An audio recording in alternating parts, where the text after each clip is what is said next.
د منګه هغه ارشاد ضرورت دا یې چې زمونږ وایي دغه خېټې ته مې یو څه راورسېږي نو زه یم والا له یاده وتلی ځکه غونډ جنجال دا یې چې یو څه را پیدا کړو چې حداقل دغه شپه پې سبا کړو یا ورځ پې بېګا کړو.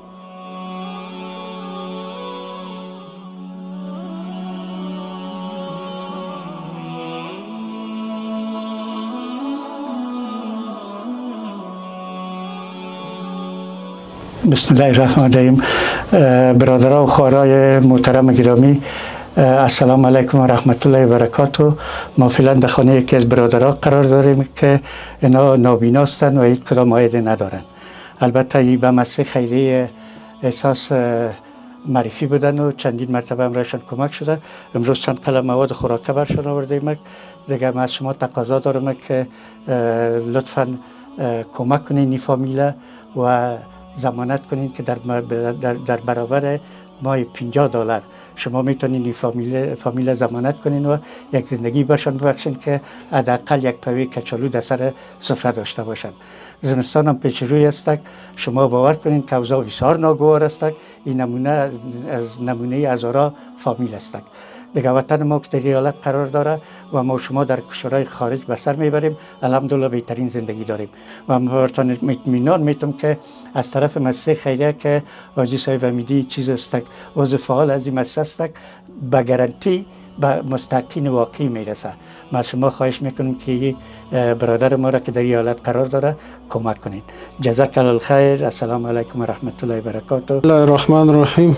ایمان مجمل ده په دواړو سترګو باندې معذور یم. 3 دانې جنکیانې مې دي چې مشره یې 11 کلنه ده تقریبا او 2 دانې 7 کلنې دي. نو الله ته معلومه ده چې د دې بنیاد له خوا نه که کومک ونه سي او څوک هم لاسنیوی ونه کړي نو وچې ډوډۍ ته حیران استو، ځکه نه څوک د کار لرو نه د مزدورۍ لرو نه خپله د دې استو چې خپلو بچیانو ته یو څه وکړو. بچی او تقاضا لري او د کورنۍ مشرانو سه پوره نه کړي نو دا د مرګ یو حالت دی، ځکه چې ډېر یو عادي ضرورت چې د ما د بچیانو یو بعضې وخت کې نه پوره کېږي نو هغه له دې نه چې د ما له وسې نه کېږي. که چا را سره کومک ونه سي او ما سره څوک لاسنیوی مې ونه کړي نو ډېر عادي مشکلات مې زه د بچیانو نسم پوره کولی، ځکه زه خپله احتیاج یم او ماشوم ته احتیاج یم چې ما له لاسه ونیسي دې خوا خوا مې کړي.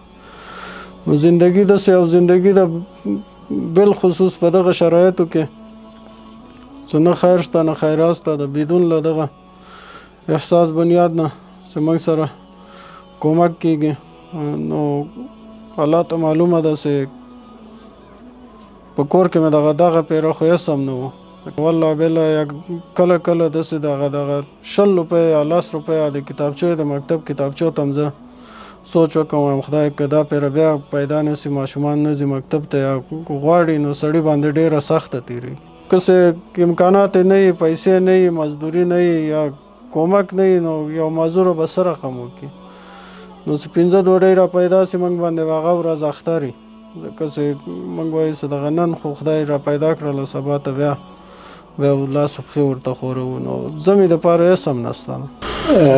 برادران و خواهران محترم گرامی، زمستان پیش روی است، زمین سخت و آسمان دور. به خاطر خوشی و رضایت رب العالمین شما کوشش کنید که این فامیل ضمانت کنید ما $50 بفرستید. جزاک الله خیر.